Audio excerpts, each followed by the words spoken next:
Hello and good evening to everyone. My name is Kenneth Punzalan and I am a medical technologist from the Research Institute for Tropical Medicine, and I will be your moderator for today's session. Our first keynote speaker is a seasoned veteran at the business development, startup operations, quality improvement, and leadership with a track record of success in leading strategically focused patient care services and clinical laboratories in the United Arab Emirates and India. His qualifications include MBBS, MD, MBA, PhD, and an international Fogarty Fellow. He is also a certified professional in health quality, an award winning researcher, lecturer, and writer who imparts a passion for medical and laboratory excellence.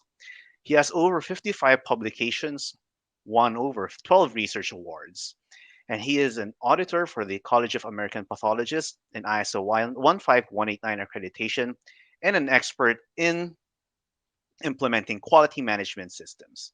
With over 40 years of commercial and scientific success, he has a strong background in executing new research projects while setting up new facilities and keeping abreast of the latest technologies. Working closely with management teams, he provides a positive approach to enhance operational effectiveness and improvement processes. He applies exceptional entrepreneurial spirit to new international ventures and identifying growth segments through opening up the market, foreseeing the potential to increase a company's revenue and performance. Ladies and gentlemen, please welcome the head of clinical department, the clinical laboratory of the Faqih University Hospital in Dubai, Dr. Palat K. Menon. Thank you, Kenneth. Thank you for the kind words. I am really thankful to the organizers and especially InterLeukin to invite me to give this presentation. The past, present, and future of healthcare procurement is an ongoing saga where the, I will be talking about the future of procurement in the light of what happened previously. So it is important to know that CEOs are looking for the procurement function to take on a broader and deeper set of strategic responsibilities than ever before. Organizations are facing unprecedented change and disruptions that threaten their future viability. Consumerization, expanding regulatory requirements, pricing pressures, and ever evolving industry landscape due to merger and acquisition activity and shifts to outcome based pricing are all key forces compelling procurement leaders to reevaluate strategies. In midst of continuous disruption, one thing can be certain: procurement should disrupt itself to grow and stay in the front of change. So, this is a very, very important change which is coming over this industry. An agenda to deal with this disruption involves moving into the future with a focus on innovation, supplier and customer relationships, and a decentralized operating model to support the business. For example, SCM and procurement have to move from disconnected and adversarial to innovative with value add and partners as peers, from being tactical and short sighted to forward thinking and transformative, from being a gatekeeper and cumbersome to being a self service which is seamless and customer centric, from having from being not being transparent and one-off relationships to ethical procurement, which is innovative and a part of an ecosystem, a fragmented white space to integrated cloud-based technologies, from spend-focused and manual processes to insightful and AI-driven processes, from being bloated and unsustainable to be the workplace of the future where people come in and do a dream job, from being antiquated and unresponsive to an agile operating model which is adaptive and value driven. Another transformation which is happening is called sustainable procurement. Sustainable procurement has been defined as a process whereby organizations meet their needs for goods, services, works, and utilities in a way that achieves value for money on a whole life basis in terms of generating benefits not only to the organization but also to the society and the economy as a whole while minimizing damage to the environment. So, this is a much bigger picture. Sustainable procurement can also be defined as the effort of an organization to achieve or simply improve performance of buying activities in three ways: environmentally, socially, and economically.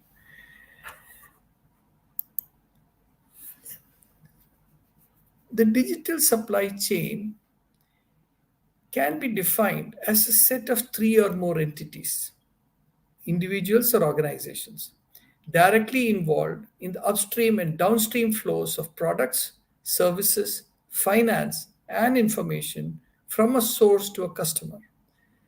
This overlying definition includes cost effectiveness of services and value creating activities that are advantageous to firms and their suppliers, employees, and customers. This requires integration of processes and information in the supply chain.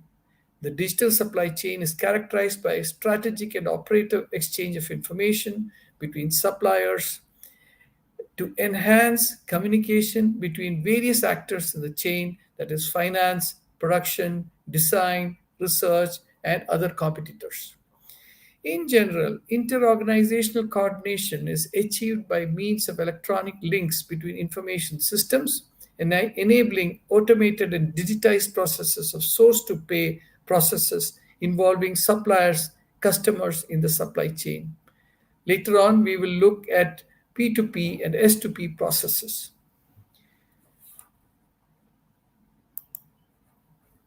The, in the present, the digital supply chain involves a vast amount of data from devices and sensors and from social media applications. This information sharing and process is not confined to business process level, but also includes a vast amount of data from services and sensors and from social media applications. The integrated supply chain information models are essential in modern digital supply chains, and the role of information integration and service automation has been identified as an important business driver. The key motivation for supply chain integration is the efficiency associated with minimizing governance costs, including the cost of exchange with other ecosystem participants and with those in the individual organization. The information technology based cost savings enable more information to be processed more accurately, more frequently, from more sources around the world. When properly automated, these information flows eliminate the need for manual data entry and so reduce human error. B2B integration builds supply chain efficiency. Current low levels of system interoperability continue to cause high investment costs, and potential benefits have not yet been realized. So, what is the future? Couple of predictions have been uh, given in a very interesting article from Digital Supply Chain Transformation. Uh, so, the the future supply chain will be a gold mine of data. Thus, this clean, accurate data will not only help the supply chain but also give information and be a part of C-suite decision making process. This causes value to be realized across the organization, and the future supply chain will be an important partner in the C-suite. It will lead to standardization of care with most significant in most one of the most significant ways healthcare will become sustainable is by focusing on standardization of care, particularly consistency from a patient perspective. It will be in lockstep with clinicians. Customers and consumers predict a clinically integrated supply chain where supply chain professionals and clinicians work closely side by side. It'll be predictive and rarely, if ever, falter. The healthcare supply chain data will be leveraged for predictive analytics. It will be based on long term, mutually beneficial relationships between trading partners, creating better, more transparent, and communicative relationships with each other, which is essential to be a success in the future supply chain. It will expand to wherever the patient goes. So it is not only for the hospital, but will follow the patient to wherever the patient is physically located. And this can lead to greater consolidation and collaboration among health systems, telemedicine networks, home care, nursing home partnerships, etc. It will adapt to personalized medicine and more informed customer. With the disruptive technologies on the horizon like 3D printers, improving imaging, diagnostics, the future of supply chain will adapt with new manufacturing and buying processes around personalized medicine. So let us look at two interesting processes. Currently, what we follow is a procure to pay process. What is procure to pay? The procure to pay process combines a company's procurement and accounts payable functions. The process starts when the need arises for goods or services and ends with the payment for those goods and services. The P2P process covers requisitioning, purchasing, receiving, paying for, and accounting of goods and services. Throughout the process, cost savings and value creation are prioritized. This is same as purchase to pay. On the other hand, source to pay is a wider process. The In this process, organizations go through in order to source, order, and pay for goods and services. The source to pay process includes all stages from strategic sourcing, contract lifecycle, to procurement, invoice management, payment processing, and more. This model is designed for organizations with complex procurement needs who require a dedicated sourcing function. Automating the source to pay processes offers several benefits, including spend visibility and mitigating the supply chain risk and improving productivity levels. If you look at the graph, you will realize that there are various types of technologies which are successful in all these steps of the S2P process. So you have robotic process automation, you have machine learning, you have smart workflows, natural language processing, and cognitive agents. The P2P and S2P processes are fairly similar in many ways. They also have several differences. The main one is that S2P starts at one step earlier than P2P with sourcing of goods. The procure to pay process usually begins with requisitioning of goods and services and ends when accounts payable team pays the vendor. Source to pay goes one step further. With S2P, the strategic sourcing becomes a part of the process, ensuring that the best vendors are selected, negotiating deals with them, and this helps to optimize internal controls, enhance supply chain efficiency, and simplify the vendor relationship management. An open S2P ecosystem philosophy, enabling coexistence and connection among the best of breed solutions and multiple vendors, all backed by a robust integration capability, will ensure strong and viable S2P processes. So, what are the upcoming top 10 technology trends in procurement? Cloud based procurement software. Today, everything is in the cloud. Microservices and low code platforms, process automation, data analytics, AI driven technologies, collaboration and communication tools, mobile services, and self service portals. If one looks at all the prominent uh, e-commerce uh, environments, like say like Amazon or Alibaba, you can see that one is procuring everything by oneself, and self-service is the game changer. So, how would you like to optimize your supply chain? Some strategies include integration. The people who supply you have to have people who supply them, and those people who have people to supply them have other set of people to supply them. So this happens in multiple steps. Eventually, all chains run back to a raw material, but in between, all the links in the chain could benefit from supply chain optimization. To be efficient as possible, you have to be in constant communication with each part of the chain. So not only do you have to look at manufacturing, but you also have to look at logistics and transportation.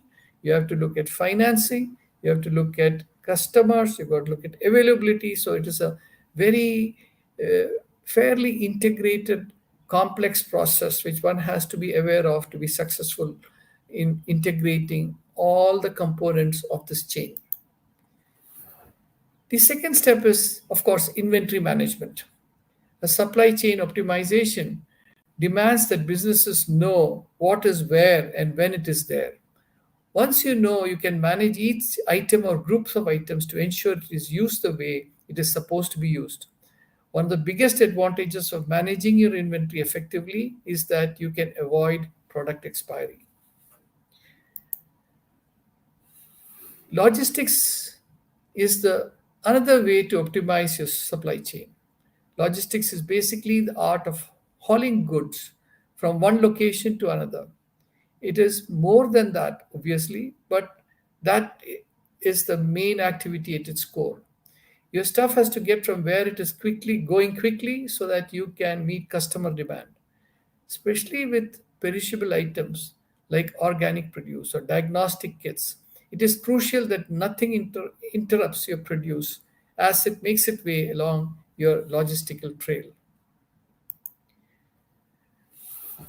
Another item to look at is technology.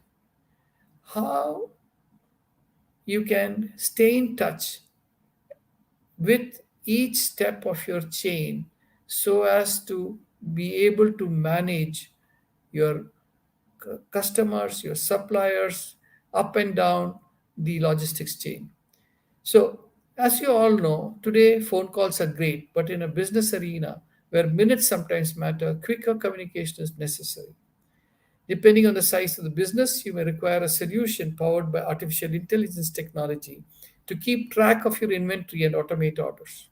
Companies the size of Amazon need entire divisions that are supported by the most powerful technology and secure cloud based management protocols and software, along with the thousands of people who maintain some resemblance of control over the unimaginably colossal enterprise that is their supply chain. Fleet management software, tamper proof type card systems, energy efficient process flows, and communication tools are necessary to be successful at supply chain optimization. So, what are the ways to optimize your supply chain is speaking and communication. This is probably the easiest to implement. You, your employees, your suppliers, and everybody up and down this chain have to talk to each other. Whether that's over the phone, in text, by email, or even video, it is most important factor when it comes to supply chain optimization. So, what is the way forward? In the 1980s, strategic procurement was the key. Globalization called for a more sophisticated approach to manage third party relationships and risks. Frameworks emerged to make procurement more effective. The rise of enterprise resource planning systems allowed for more automated planning, ordering, receiving, invoicing, and payment processes. Towards the end of 1990s and 2000s, we started e-procurement. Now, software tools to computerize procurement started emerging. These tools were used to create, process, and store procurement data. The establishment of category management and supplier relationship management frameworks created a means for comprehensive supply management. Procurement role was elevated from transactional management to strategic sourcing, but the focus still remained on cost management. After the 2010s, digital procurement has now come to play. We have advanced analytics and data driven optimization, leading to better insights, allowing for greater increased cross-domain value chain interactions. AI, along with relevant insights from other value chain stakeholders, are transforming procurement. Downstream procurement activities are being transformed by automation tools. Procurement moves to the center of value creation by connecting the businesses with a network of external partners and to create new business models. So, the way forward is digital procurement will help enable modernization through extreme automation, extreme integration, value added services, with a generous dose of artificial intelligence almost everywhere.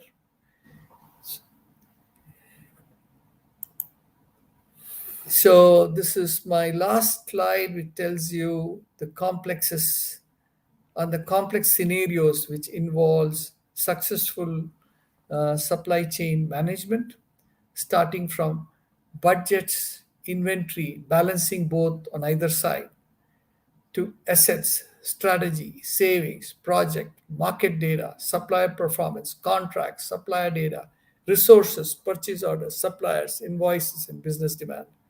So um, it is only companies who can balance all these items out very successfully will be able to go forward in the future. I would like to thank all of you for a patient listening, and I would like to thank InterLeukin and the organizers to give me this opportunity to voice some of my thoughts. Thank you.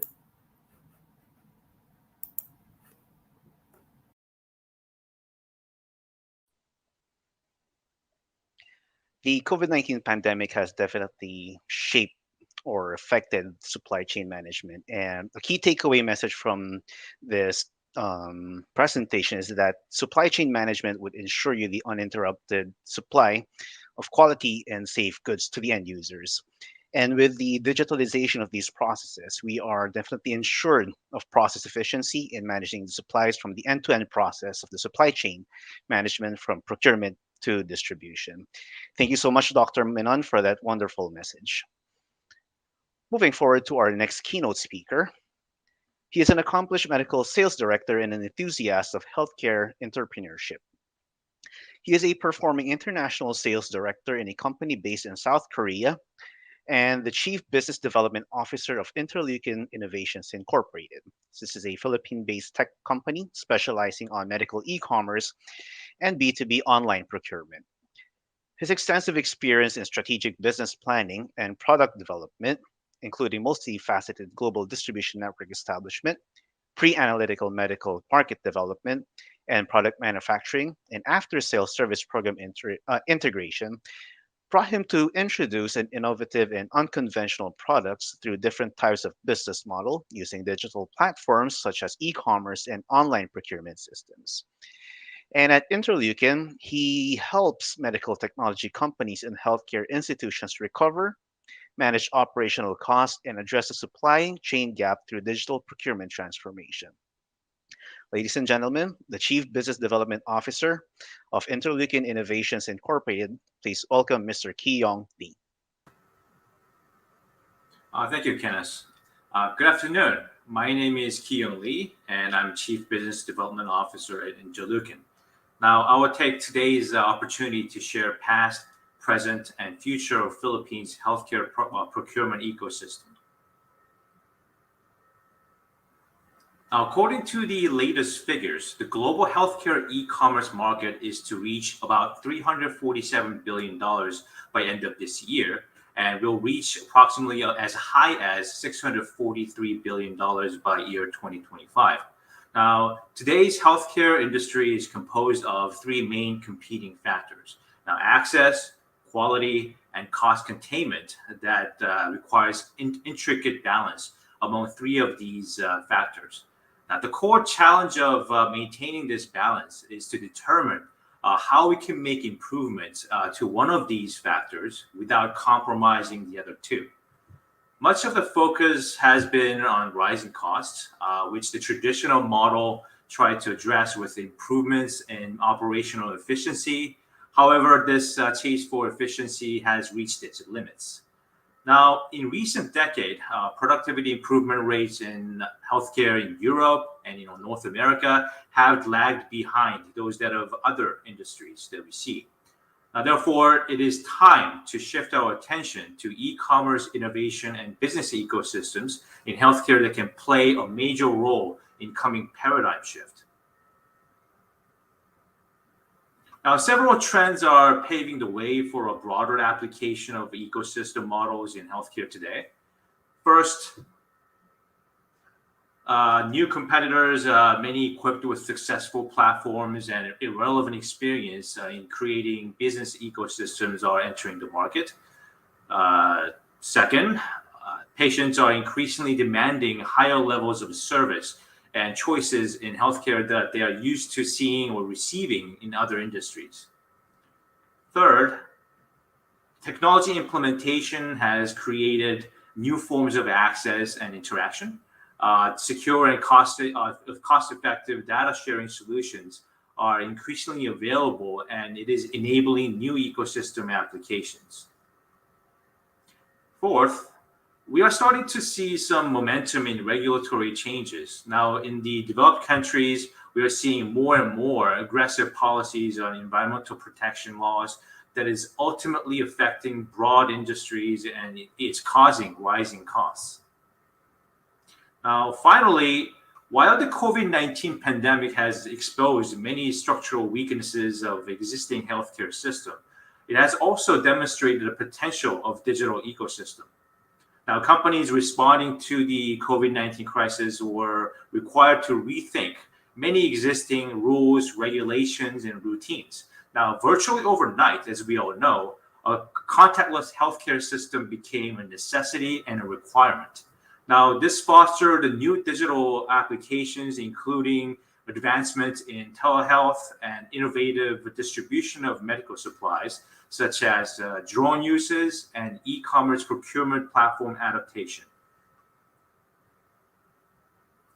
Now, all these trends are to reshape the foundation of healthcare procurement process and overall healthcare experience by shifting away from yesterday's healthcare ecosystem, best represented by being reactive, paper-based, highly fragmented, in the hands of a very, very few predictable parties that we are used to seeing for decades.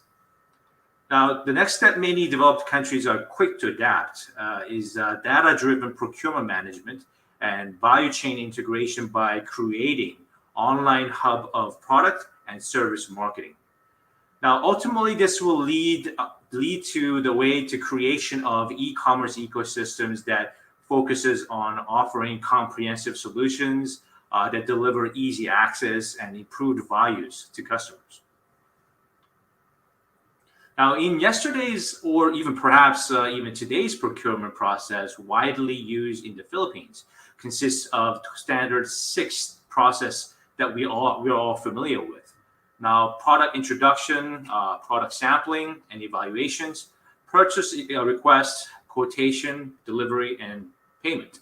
Now, this rather common 6 steps takes over 6 months per product, which ultimately leads to increased resources needed and required. This in turn will increase the price buyers need to pay and will then be levied onto patients and customers. Now, there are many aspects of today's healthcare system that are primary causes of inefficiencies. Now, 4 out of 10 such inefficiencies are procurement-related issues that could have been avoided or lessened by utilizing more innovative ways of the e-commerce ecosystem. Now, 4 of such procurement-related inefficiencies are underuse of healthcare products due to higher pricing, use of substandard products due to higher pricing as well, and inappropriate and inefficient use due to unethical promotion practices and overuse of equipment. Now, in order to conform to this global movement of transitioning towards e-commerce ecosystem, I would like to formally introduce Philippines' homegrown B2B healthcare e-commerce platform, InterLeukin. Now, InterLeukin have been formulated in year 2020 in the midst of a pandemic with a determination to bring fast, simple, and affordable products and solutions to alleviate rising healthcare costs. Now, InterLeukin platform aims to help both suppliers and buyers to achieve online value purchases and supply of extensive medical products. On the supply side, InterLeukin provides complete real-time product search, order and inventory management solution to effectively measure the needs of the customers through statistical analysis of purchasing behavior. On the buyer side, InterLeukin's integrated procurement system provides easily accessible value marketplace to navigate and make smart and cost-saving purchasing possible. Now, InterLeukin platform is an efficient digital tool to allow the users to experience a wide range of product and supplier search. Now, real-time customized negotiations, purchasing order management, billing updates, delivery status, and most importantly, all these are done with accredited and proven suppliers under the stringent compliance management implemented by InterLeukin. Now, in order to tackle some concerns revolving around customer service support, InterLeukin is committed to supporting a wide range of product education, delivery tracking, payment collection assistance, and access to inventory of different suppliers. Now, the most important condition of any e-procurement process is to be able to visualize and quantify savings generated through transparent transaction. Now, this is done through a standardized system of accreditation, transaction, data analysis, logistics, and payment process, and organized reports and documentation under all-in-one solution. Now, with all these available features and functionalities InterLeukin platform provides, the main question would be, how much would this cost to all involved parties?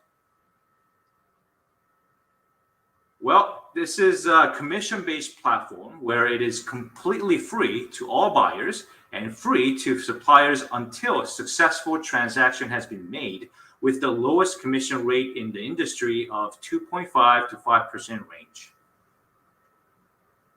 Now, InterLeukin also provides extensive rewards and savings programs to both buyers and suppliers through rebate and accumulative point system.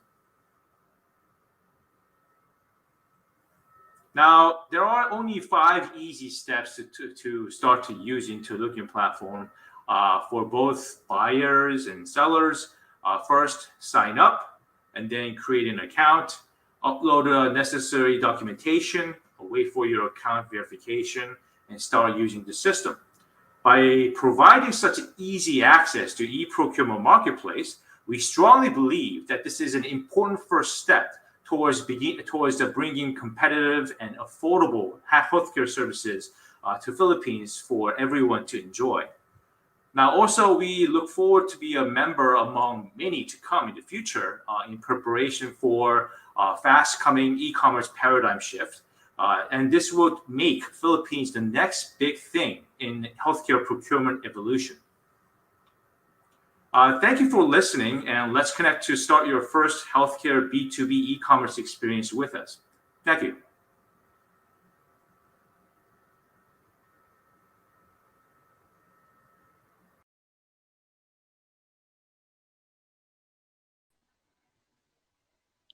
Thank you so much, Mr. Lee, for that very informative presentation. And I would agree that procurement in the Philippines is one of the leading efficiencies in the supply chain. And the healthcare industry supply chain here is in the midst of a big transformation. And the healthcare supply chain, together with its people, the entities, the resources, would generate a vast amount of data. And for the supply chain transformation in healthcare, you need to be able to use this data right, as well as add and integrate technologies to boost the performance of supply chains at every level. And given this pandemic, it would definitely drive our healthcare industry to transfer most of their operations online. And the role of e-commerce will shape the direction of the supply chain in the health industry, as not only will it be enabled to generate an online procurement system of laboratory and hospital supplies, but it will also be able to simplify and speed up the task and make an originally 2 to 4 week process possible in just a few clicks. Once again, thank you so much, Mr. Lee, for that wonderful presentation. For the next part of our program, you would be having four panel discussions. One would be a discussion on the hospital aspect. Next would be from the supplier's perspective. And third would be coming from the perspective of the fintech companies. And for the fourth one, we'd be having all of them together in one panel discussion. So for the first part of our panel discussion, we have two panelists. And our first panelist is Mr. Lawrence Sibayan, or Law, as he is also known, is the Assistant Vice President and Division Head of Marketing and Business Development of Professional Services Incorporated at the Medical City. So, for almost a decade in the business of health and the hospital industry, Law has championed programs aimed at improving care delivery and achieving better health care at reasonable cost. So, these would focus at effective relationship management, business development, and most importantly, long term value creation. Today, Law is among the medical city leaders who take care of patients and partners from diverse market segments. He is on top of managing relations with local and international partners, at the same time seeking business opportunities through innovation and expansion endeavors. He also oversees end-to-end marketing activities that looks at the needs of the country's largest healthcare network and its customers. Law is an active member of the Philippine Marketing Association, the country's premier organization for marketing professionals and organizations. He is one of the organization's chairman for its Youth and Academe Committee and Agora Awards. An advocate of lifelong learning, Law had his postgraduate education at the Ateneo Graduate School of Business and Asian Institute of Management for Business Administration and Management Development. Currently, he is an adjunct instructor for undergraduate and master's program at the Far Eastern University, the San Beda University, and the College of the Holy Spirit, among others. Our second panelist is Mr. Erickson Mendoza. He is the CEO and Vice President of Philsotech Incorporated, which is the company behind Chibog at Ibapa, an order app focused to provide seamless order experience in Calabarzon. He is also a consultant for hospitals here in the Philippines and overseas. And further to this, Mr. Mendoza has been significantly invited for several speakerships at the Asia Pacific region, particularly in China, Vietnam, Singapore, Thailand, and in the Philippines. His years of extensive expertise and experience in healthcare led his TV and magazine interviews in China. And as a former Tencent's business development director, he grew his interest in tech and innovations in the business. So, ladies and gentlemen, let us all welcome Mr. Law and Mr. Erickson. Hello, Kenneth. Hello, everybody. Good evening. Thanks for the invitation. Hi, Law. Good evening. Pleasure to meet you. So let me Likewise. so let me just begin with question. Given your expertise on e e-commerce spaces, what do you think are the significant improvements that have been encountered with existing users, particularly for the hospital level, when they are using e-commerce space such as platforms like InterLeukin? Well, I think it's if I always say this that if there's one thing or one silver linings that this pandemic has actually caused is the acceleration of the digitalization of a lot of processes. And for the healthcare providers, hospitals including, I think the e-commerce provide a platform for us to be able to also have an expansive and immersive access to different suppliers and make the process a bit more streamlined and more efficient as far or in comparison to how we used to do it, like how suppliers would come visit and do their accreditation and all that.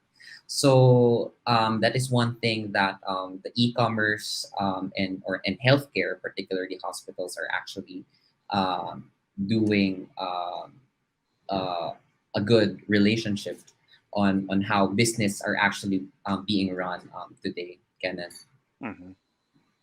It's a wonderful thing, given that you have shared the experiences of these existing users, and it would definitely help shape on improving the efficiency and the supply chain aspect of the country, especially at the aspect of public health. But Yes, mhm, and if I may add, as we all know, when the pandemic started, all of us, or particularly healthcare providers, have also gone like panic buying, and we had to be connected right away with suppliers, and with the use of the e-commerce platform, it was easy. It was at our fingertips to get connected, whether with local and international suppliers, and be able to actually keep our inventory levels at an acceptable rate, so that we'll be able to continue on providing the care that our patients are actually needing. mhm, that's great. And given that, did you see a noticeable trend at the healthcare consumer or the buyer behavior with the use of e-commerce? Yes, yes. So just like what I said, it's one of the silver linings. So a lot of the people have actually moved to going digital, including patients. And one may ask, how is that actually being done at the hospital level, right? When you are providing service and are expected to do it physically to your Mhm, patients, right? So we had to move fast when the pandemic started, because I could still clearly remember 20 months ago, when at the height of the start of the pandemic, there were no patients coming to the hospitals. Okay, mhm, so contrary to the belief of everyone, hospitals have also experienced a lot of I would say challenges in terms of the inflow of business, because a lot of people got scared, all that. And that is how we had to move with full agility to also providing a platform, e-commerce at that, for our patients to be able to still get the service that they want. But of course, that cannot be solely fully virtual. We had to make a way in order for us to still be able to see the patients. mhm, So it's like what I always said. It is already the generation of a hybrid, face to face and virtual. But right now, most of the patients and most of the consumers are actually digital first. mhm, So when they feel headache or anything that pains them, they would go right away and search for a teleconsultation provider. And once that teleconsultation provider gives the disposition, the patient now seeks or goes to anything online again to be able to get the services. And for them to get the services, all other services such as home care and remote care have actually been provided, particularly here at the medical city. But really, it has developed that kind of a market, the mhm, market that probably will not come to your brick and mortar marketplace, and will just really go digital, mhm, as long as it is available, and will only come here when they actually needed to be hospitalized already. mhm. So it definitely has changed the buyer behavior. Since majority of the patients would definitely want to see their doctors physically or face to face, and with the digitalization, and of course they want to have their safety, and it's really the trend of going to 100% digital at the comfort of their own home. All right. Yes, yes. So pre-pandemic, there were a lot of resistances, both from the patients and the doctors, because that's how Filipinos got used to be, Mhm, got used to mhm, seeing their doctors, and because it gives them much more confidence when they see the doctors. But mhm, when the pandemic happened, it actually underscored and highlighted that it can actually be very effective as well. And because of that experience, the health seeking behavior has also changed. Wherein, example, before, when you have an insurance and you feel something, even if it's not really emergency, you go right away to the emergency room. Now, if you feel something, you go to your computer or your laptop and find a doctor who can actually give you primary care assistance. And the only time that you will really go to the hospital is when you really need to. So that has changed because of all these because of the availability of all these platforms as well. Mhm. I think this is also a great platform for triaging the patient at home before they go directly to the hospital. So it's Right. preventing an influx of patients at the emergency room. All right, That's let's hear. Let us hear from Erickson. Erickson, hi. Hi, Kenneth. Hi, Lo. Hi. Thanks, everyone, for having me here. Mhm. Yeah, I actually agree with Lo in terms of the digitalization happening here now in the Philippines. When I got back here 2015 from China, I felt that the market was not really ready yet for such technology and innovation.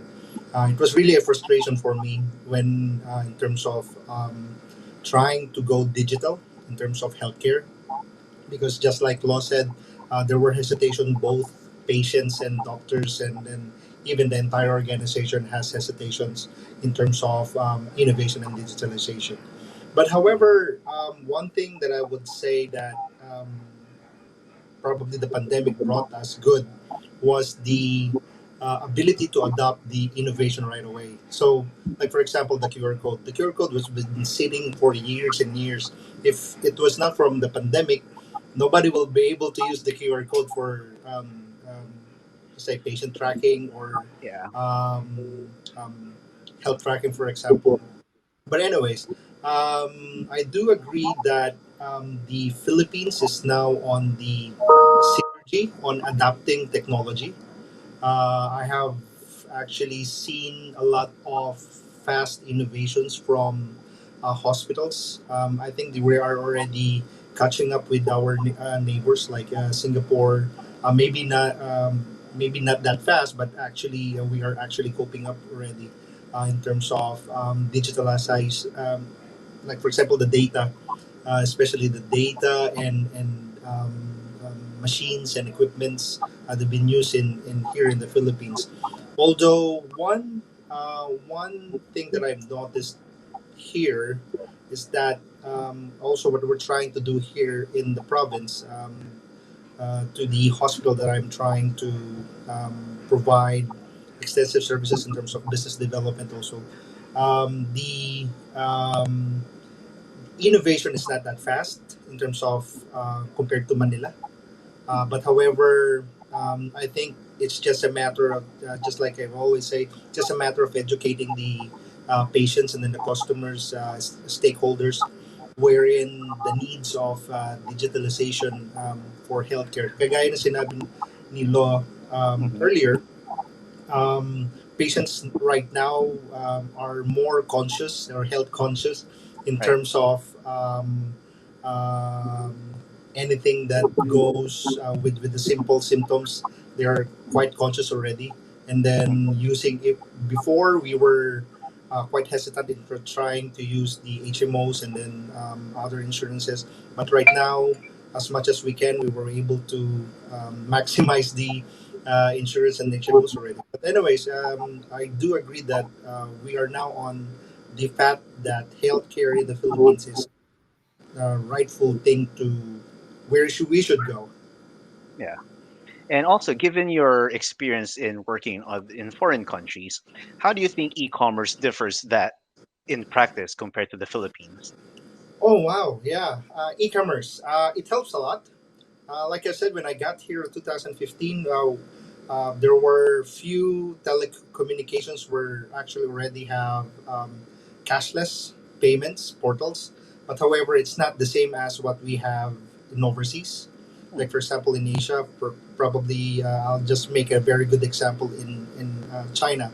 That's where actually I was been based most of the time. In terms of e-commerce, we are in in China it was more aggressive.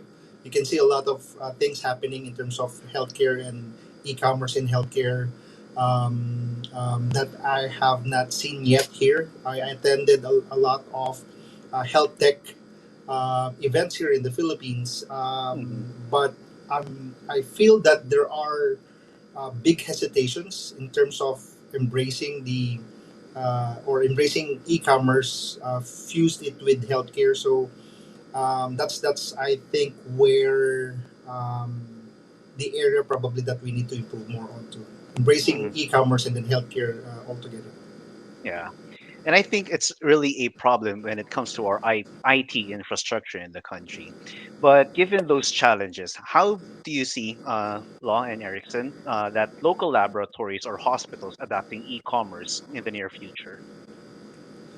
All right, well, probably I'll go first. Well, laboratories right now are advancing already. Like I've seen a lot of laboratory on wheels. Everything is now being done in terms of online platforms already. I've seen a lot of apps providing or Filipino founded apps here in the Philippines providing such services, especially with the startup community. I think it's something like I would say in terms of business, it's a gold mine to dig because Hmm. nobody. I feel that there's a lot more to dig in healthcare in the Philippines. There's a lot to improve the healthcare in the Philippines. Opportunity is very big and massive, or in the sense that people are now being like for example, from the hospital I've been consulting in Lemery. Hmm. We've seen a lot of movement in terms of online consultation and then online inquiries about laboratories online and such. So I think it is something that in the near future is something that healthcare in the Philippines would be able to benefit more onto Right. ancillary. Hmm. I How would about say you, Doc? I will have to agree to that. I think it's inevitable. Just like what I said, it actually started.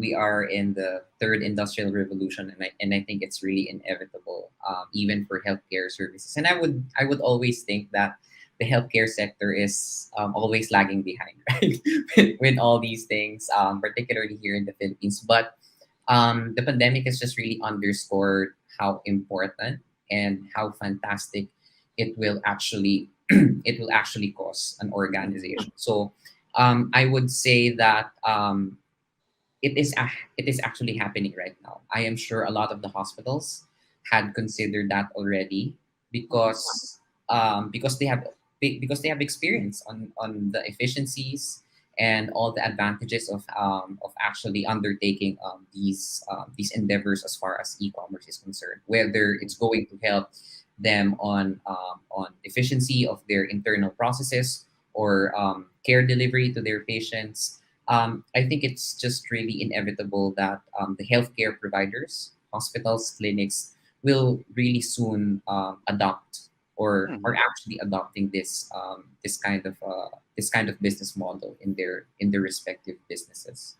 Hmm. I'm really a pro advocate of process efficiency, and it's really a great advantage when this is applied at the health sector. Because not only would this improve, again, the processes, but it would improve the public health of the general public.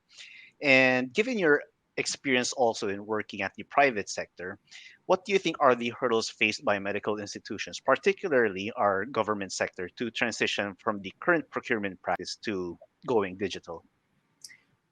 I would say, well, I know that this is part of the universal health law, Hmm. all these procurements and all that. I think the major challenge right now is the implementation. You know, Hmm. we have like really fantastic plans on how to go about it, but there seems to be some disconnect between the Hmm. government and the private sector. Sometimes the government would say this has to be done, and the private sectors would follow, and then the next day it's already different. It Yeah. changes so fast, and sometimes the basic requirements of the government are actually really basic, and the private sectors are advanced. So there needs to be some balance on that, and of course, I think the government would really play a big role Mm, in support of this. Like if it's just really able to underscore how economies of scale, the shared economy that we can all partake with, mhm, and how it's going to affect all our process efficiencies and cost efficiencies alike. It is something that a lot of the institutions will really will really partake on, and and do something about. Plus, I think that a lot of it has to be corrected that going to this direction is expensive. Okay, because when people hear about digitalization or digital, it actually people would usually feel intimidated by it, because they think that it's going to cost them more. But mhm, of course, initial investment will be there, but in the long run, it's really going to drive, particularly for businesses, more profits, mhm. because of process efficiencies and cost efficiencies. So I think that is also where the government should focus on how are they going to support, because not all hospitals or not all healthcare organizations would probably have allotted and cash, okay? Because Mhm, it's like burning cash, right? mhm, When you invest on something like this. So I think mhm. that is where the government can also help smaller institutions at that, in order for Mhm. us to be aligned and to be Yeah. all together in this endeavor. Mhm. Yeah, that's good to know. And Erickson, do you have anything in mind? Yeah. Mhm. I agree a lot with what Law had mentioned earlier, that the government needs to step up and then provide a support for the private hospitals. One thing that I think one thing that the overseas hospitals um, was efficient and quite effective on providing healthcare services, um, mainly because the government was able to support them. And then, for example, in terms of procurement, I see that there are no clear, I would say, clear cut. Just what Law mentioned earlier. It was not clear. Like for example, overseas, in China alone, we have a like three different levels of procurement. So we measure it by category of risk level. Mhm. So I think here in the Philippines should supposed to adopt the same thing.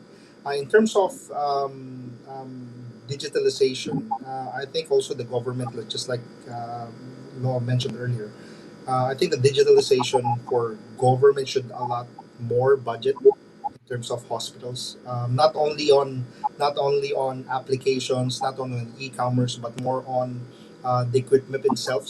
Yeah. Like for example, um, some overseas are already doing home care with support of like for example life support, or keeping track mainly of their patients between home and hospital. So I think Mhm. the government should step more and then give more clear cut of regulations and then support both the government hospitals and then the private hospitals. Yeah, that's right.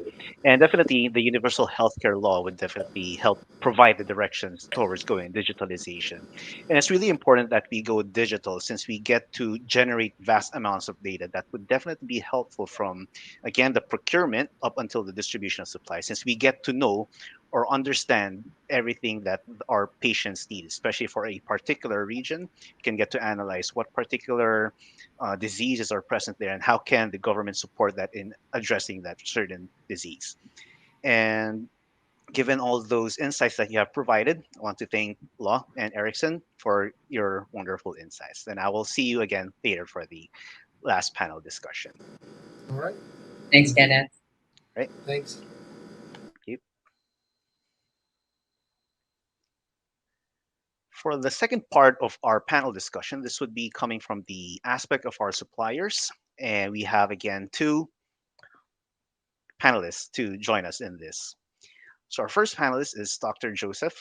He is a young medical doctor entrepreneur and started to build his medical supply company in 2019 with an innovative approach and business model. So, being a medical doctor strengthened his passion to make the healthcare system improve by bringing in professional healthcare brands in the Philippines. His enthusiasm to digital technologies led him also to initiate an online platform medical supply business in response to the needs of his fellow healthcare workers during the pandemic, that again got him to become an e commerce advocate to improve healthcare in the Philippines. Our next panelist is a very much well known person, and you have seen him earlier as the second keynote speaker, Mr. Keong Lee. And in addition to his role at InterLeukin as the Chief Business Development Officer, he is also a performing international sales director at Energum. This is a company based in South Korea. So Energum is a company specializes in global automated technology. And since it was founded in 2001 under the banner of Tesco Incorporated, it has then expanded to become the first vendor for globally renowned Hyundai and Kia Motors. And based on this experience, the company name has been changed to Energium Company Limited in 2008 and expanded its core business to develop and manufacture phlebotomy assistance systems for the healthcare industry. So, ladies and gentlemen, please welcome Dr. Joseph and Mr. Keong. Hi, Kenneth. My pleasure Hello, to be Ganesh. here. Hi, Dr. Joseph. Hi, Dr. Hi, Keong. Pleasure to Kiyo. be here too. Hello, Mr. Dr. Joseph. So, to begin our panel discussion, just a question for both of you that you could answer.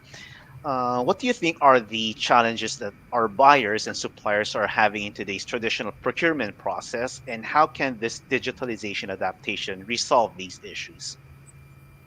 Right. So, with traditional, I think you're pertaining to brick and mortar procurement. So, for us, the company is more of a direct to consumer brand. For we mainly serve healthcare professionals, hospitals and clinics at that.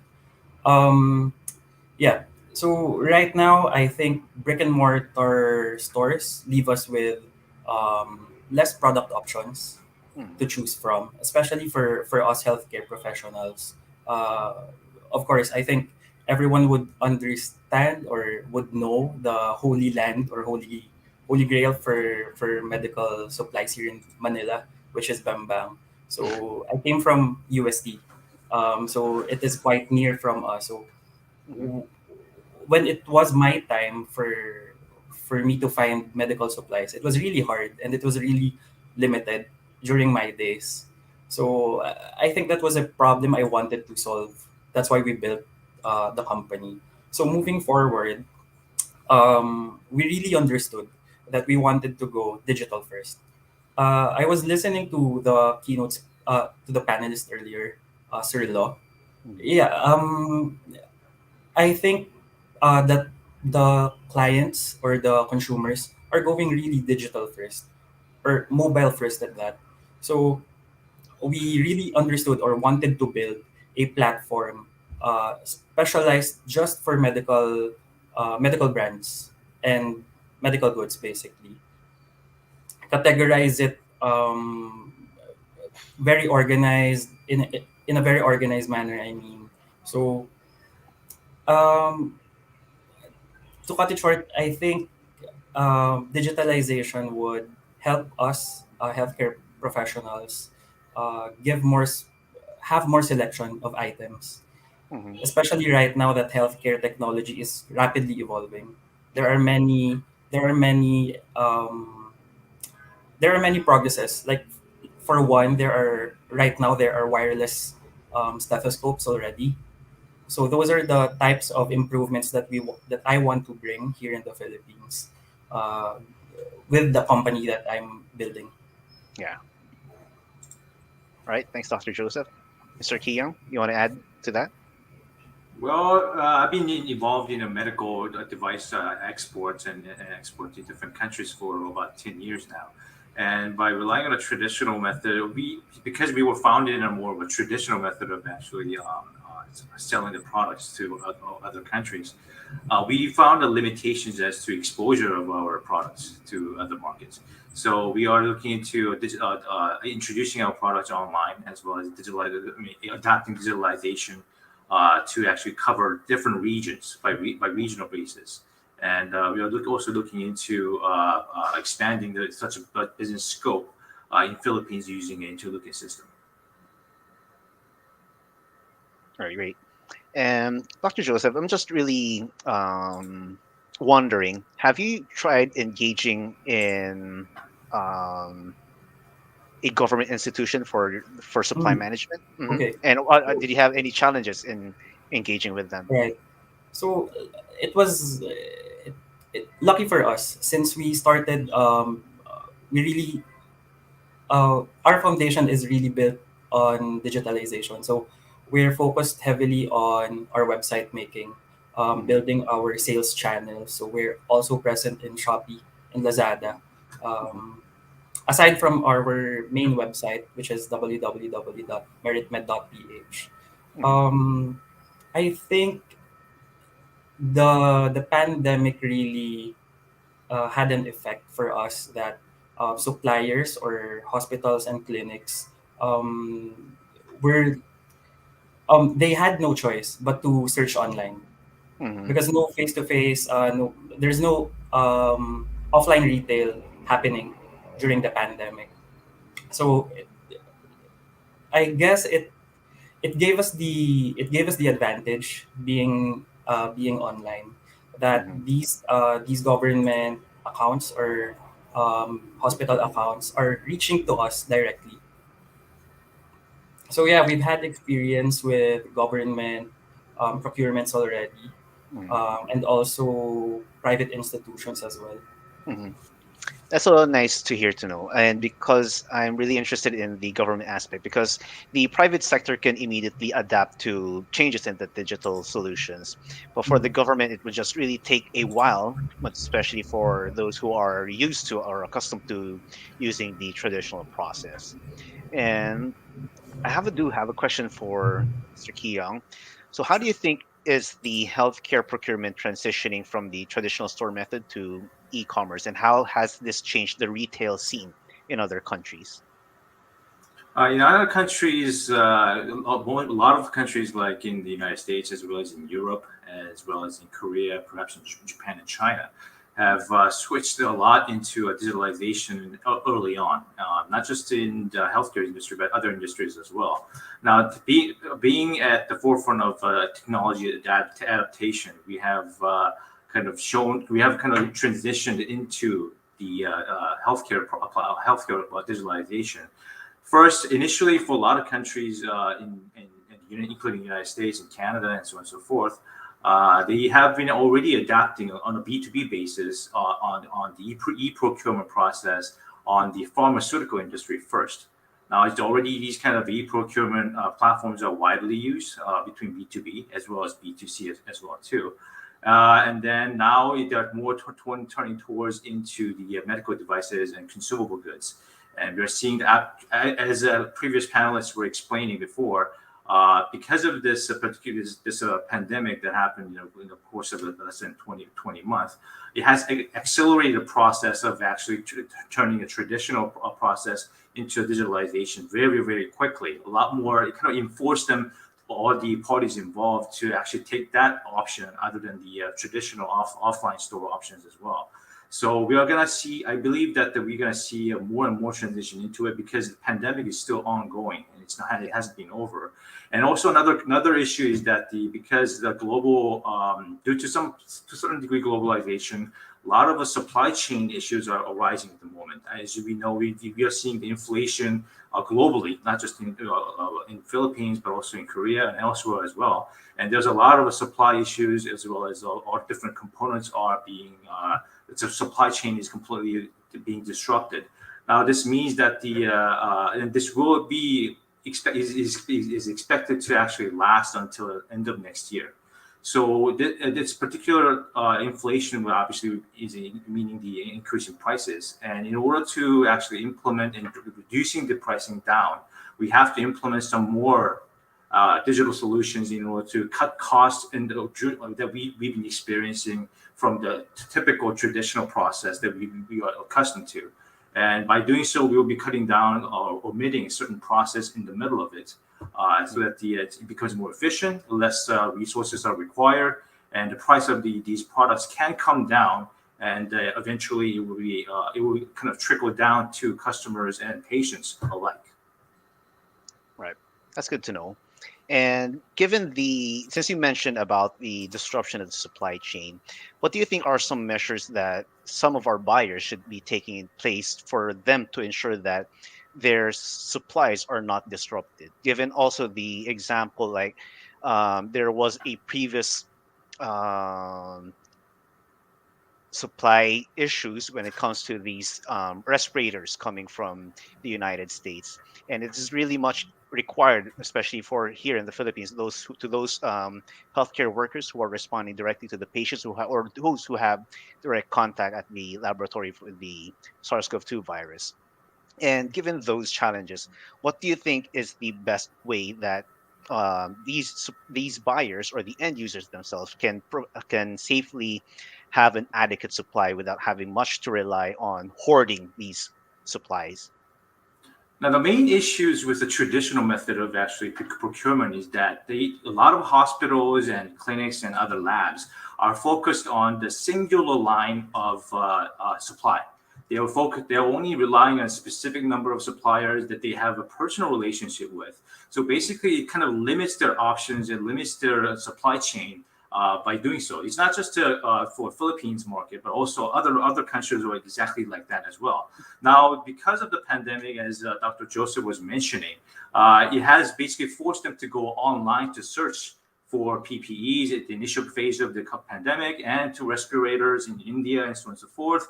And because of that, nowadays the hospitals and labs and other end user customers has to focus on diversifying their supply chain and actually, since pandemic is still ongoing, as we said, there is a very limited chance that the suppliers will be able to visit them to actually market the product, to actually introduce the product. And also because there is a travel restrictions between countries as well as supply chain issues, all in as a package deal, that kind of prohibits options for these end users to actually take advantage of. So only way they can actually do this is to go online in search of different partners. And such a e-procurement process is the future, and it's not just the future; it's the present. They have no other choice to actually implement this and to diversify their portfolio of different products that they have different access to. And also by adapting these kind of solutions, they will be able to get the cost down because they have more options to choose from different suppliers of international level as well as a local level. I do agree with Kiyam on that. And I think he was focusing more on the hospital procurement side of things. Hmm. So this for us, this is the direct to consumer side. We're quite happy that the being online enables us to reach out to different healthcare workers in different regions, specifically in the Visayas and in Mindanao. So being online really was something that widened our reach. So even though we're working in a from a small office here in Metro Manila, the target market is quite it's non-territorial is what I mean. Yeah. Mhm. All right then. And my last question for the both of you would be, what are the biggest concerns that most of our suppliers or our suppliers are encountering, or their concerns when adapting to e-commerce solutions? Should So I guess go ahead, please. Mhm. sure. So for us, we really intend to build on trust for our clients. So we have this thinking that we're not just an online seller. Um, we're really an e-commerce company specializing in healthcare products.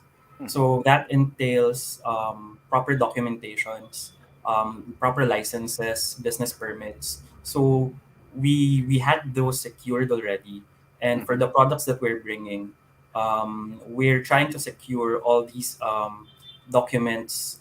Like let's say for the FDA regulations, FDA notifications. Those are the only products that we're trying to bring in Mm-hmm. with our product base. So another thing, um, we really think I really think that healthcare is an investment. So um, with that, uh, uh, I don't want to break the trust of the healthcare community, especially Mm-hmm. which is I'm a part of.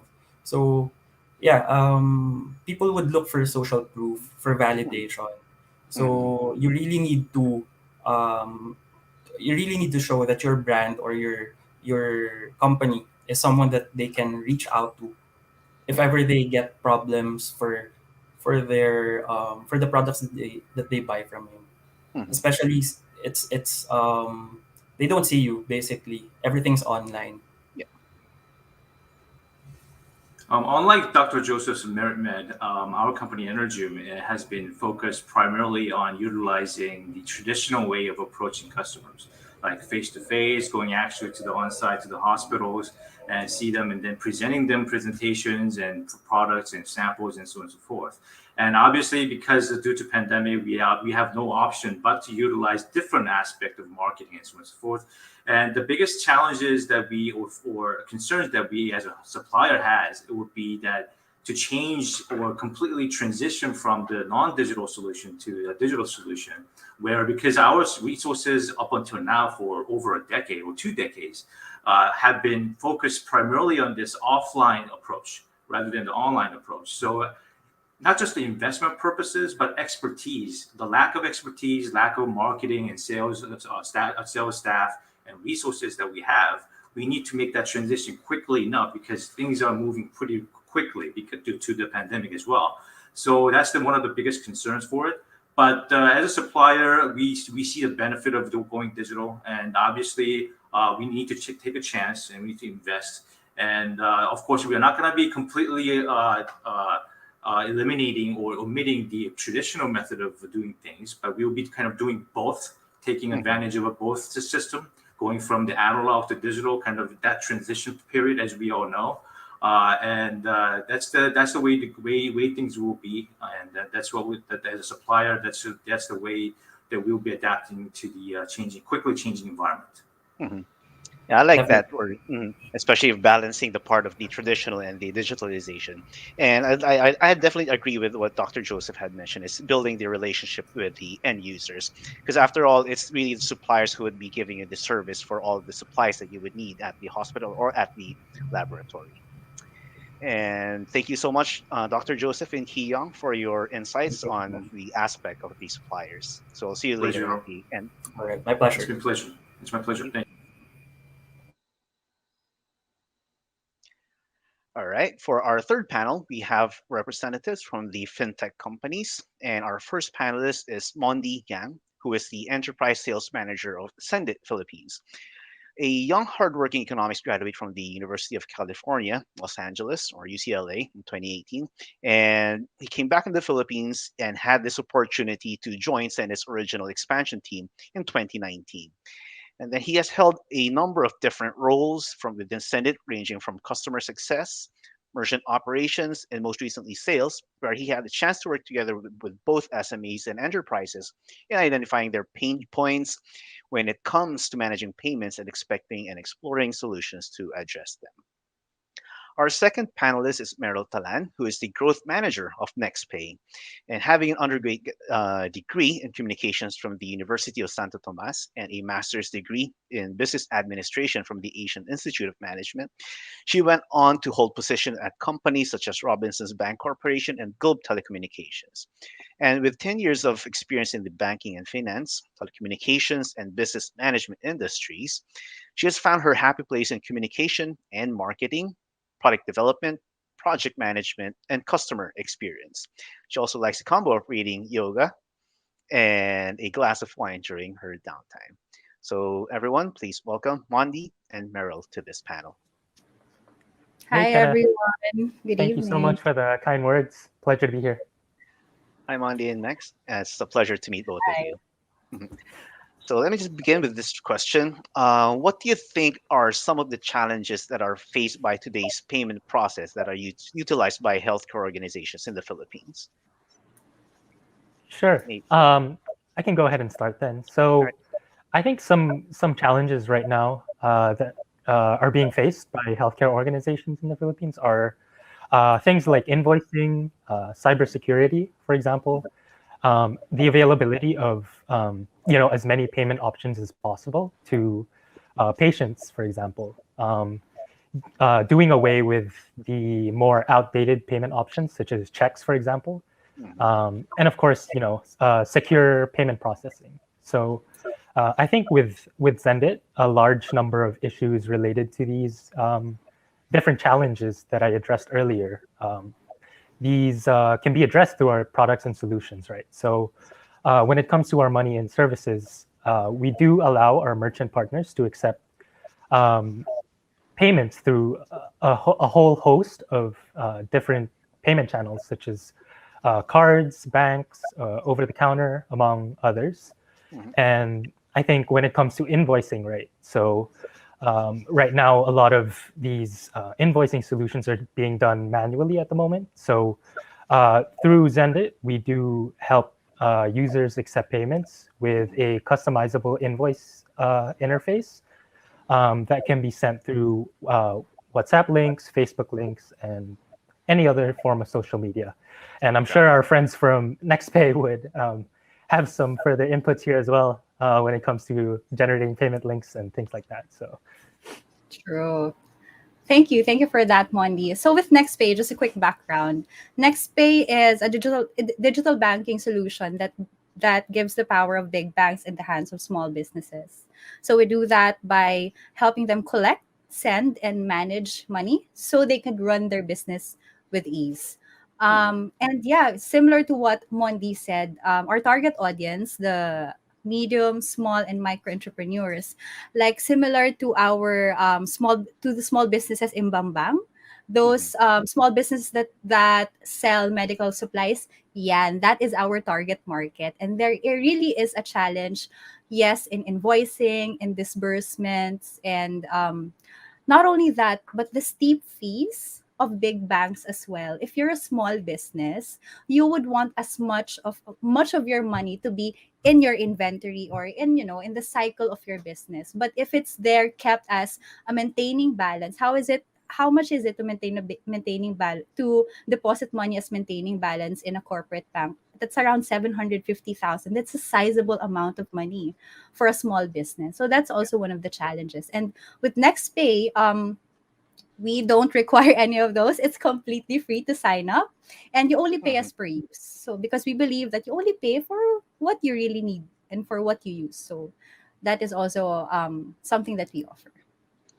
Yeah, that's great to know. And I do agree with what Mondi said earlier. Some of the hurdles that's being encountered, especially those who are used to the traditional method of payment, is that how secure is your digital payment process, or are you really secure from any hackers, or are our data very much secure when it comes to data privacy? And given those challenges, the aspect, especially for the government sector, um, we do have a few government institution or agencies that are already adapting to e-commerce, and especially for the digital payment as well. And I don't see that at the healthcare aspect. So what do you think is their hesitation in adapting this type of digital payment process?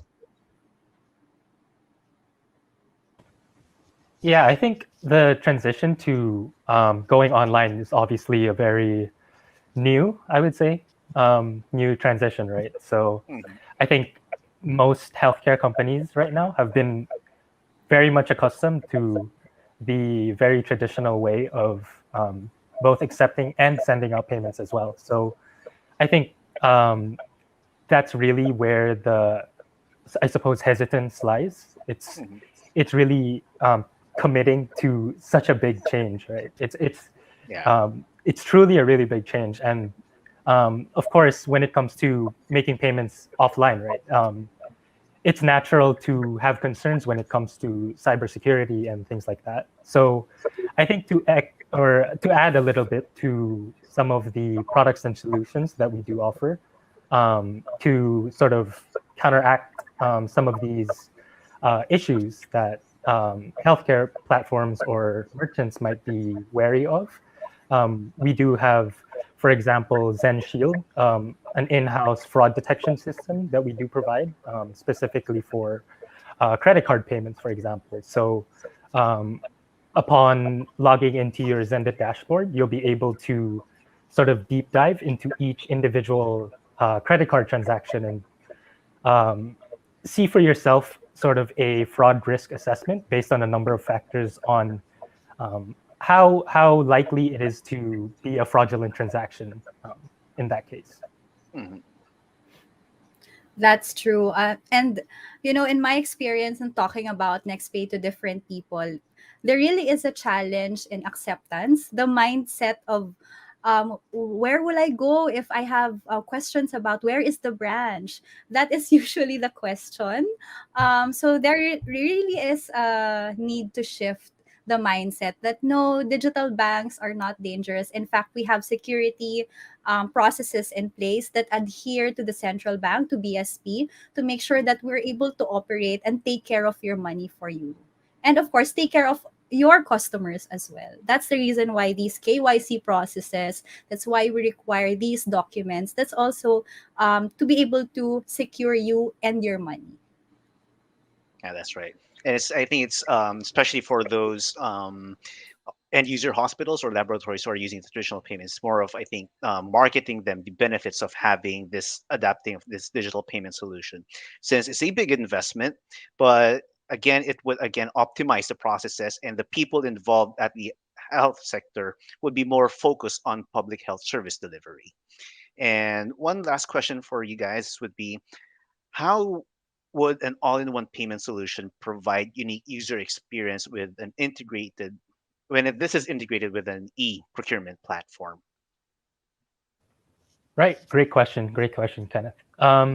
So I think with Zendit, right, I think what our main mission is really at its core, it's really to make payments simple, right? So with each potential merchant partner that we sort of make pitches to or try to work together with, we really try to tailor fit our solutions in order to fit their needs and cater to their pain points. So that's also one of the factors I think that really helped Zendit gain the trust of a whole host of various clients, both SMEs and enterprises alike, within and outside of the Philippines as well.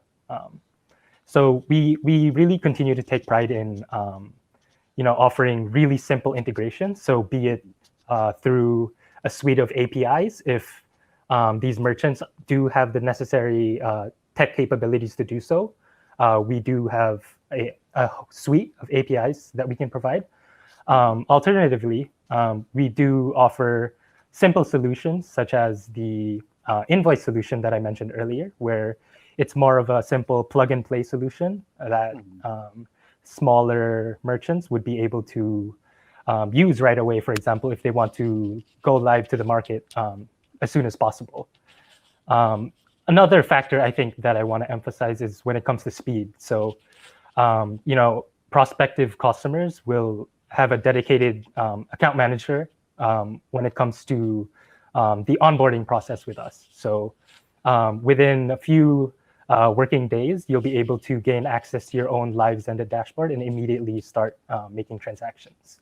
Mhm. And then finally, I think it comes to service, right? So even once we're able to go live with your account, once all of that is sorted, we do have a dedicated customer success team who is always happy to help 7 days a week to answer any queries or concerns that our merchants would have. Yeah. Um, and I want to echo what Mondi said. It's true that Sendit's integration, customer service is superb because we ourselves are integrated with Sendit.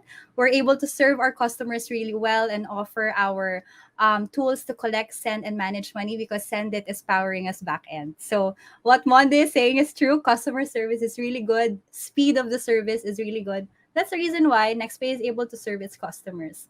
And yeah, if you need API integrations, Sendit is a way to go. But if you don't need integrations and just want a banking solution for your business, no frills, and you want an affordable banking experience, NextPay is your best bet for that one.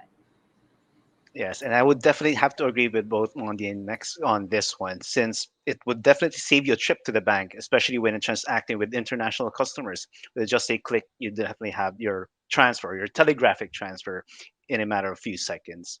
So thank you so much, Mondi and Max, for sharing your insights on these one. And we'll be having our open mic for all question in a few minutes. Thank you. Thank you, everyone. Thank you, Mondi. Thank you, Kenneth.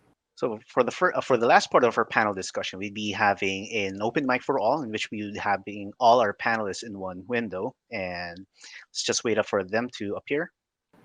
So do we have everyone on board? And welcome again to our final panel discussion for this evening. Great to see everyone again. Good evening, And Jen. right, here we have Law.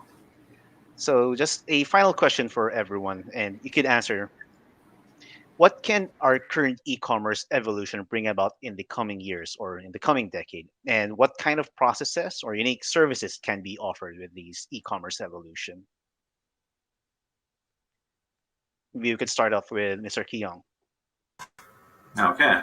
Now, I believe that the integration will not just going to be limited to the healthcare industry. It will be also from manufacturing all the way up to the healthcare to the end users. So basically now, even though right now we are in the third generation industrial revolution, but it will be a fourth generation coming up soon, where smart factories will be going live. Also, it's already going live in many countries. So whenever there's any kind of order being processed in whatever country that may be, when the customer places an order, the entire order process will be completely digitalized and will be completely streamlined all the way to the manufacturing, where everything all order we receive, it will start the manufacturing by smart factory, and then will be all the delivery process will be seamless, interconnected with one another, and also be delivered to the end users or to some of the hospitals or other customers in that particular regard. So I think it will be integration of the different industries coming together in next decade or two, and then that's how I see it happening in the future. I guess if we also talk about the speed at which funds are being transferred, it's very important for business owners to be able to have their cash on hand, right? Cash is king. You need money, you need your capital, and you need to be able to get them as fast as possible. As a supplier, you need that so you could send your goods early, and as a buyer also you need your capital to be able to procure materials either from here or from abroad. So a really reliable payment payment solution or a fintech solution is important, and to shift to a digital payment solution is, I guess, the way to go because everything is fast. It's just that the mindset there really needs to be a shift in mindset. And I think I would like to take this opportunity to also tell our audience that we have processes in place to make sure your money and your documents, your identity is safe.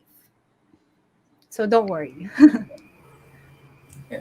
In relation to that, I really enjoyed that last part of the talk of the panel, because for our business we're actually like 80% cashless already.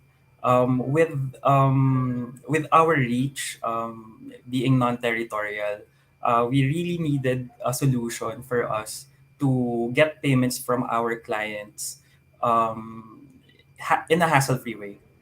So actually, we're now integrated with Sendit. At the same time, we're integrated with other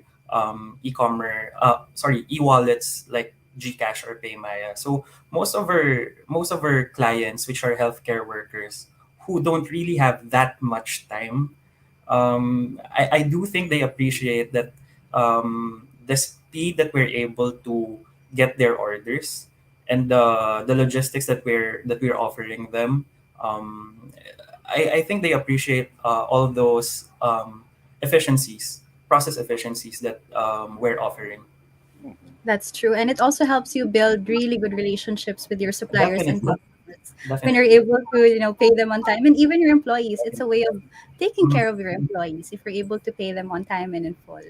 Definitely, Max. Agree. I think to add as well to a little bit on what Mex was saying, right? So a couple more benefits I think to the ongoing digitalization of the healthcare industry is one when it comes to doing these reconciliations, right? I think having a platform similar to Zendit, similar to NextPay, it'll really enable and make the process of doing reconciling payments a lot easier. So everything is um, already navigated and can be viewed through your online dashboard, for example.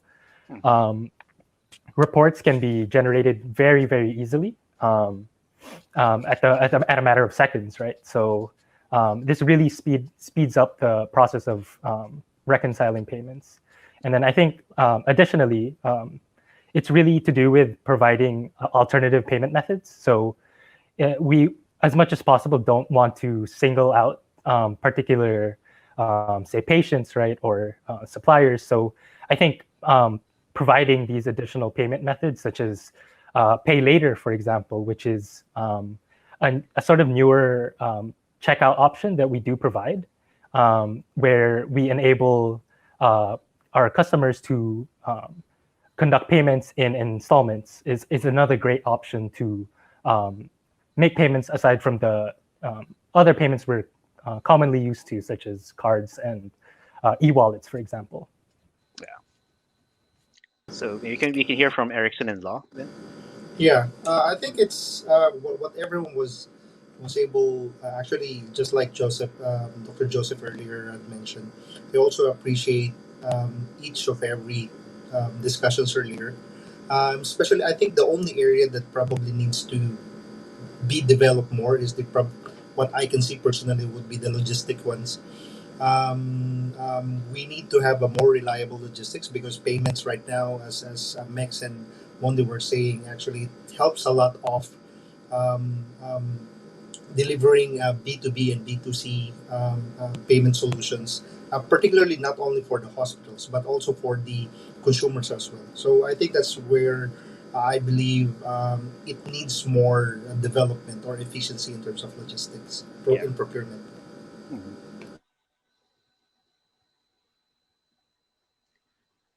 I think Law is on mute.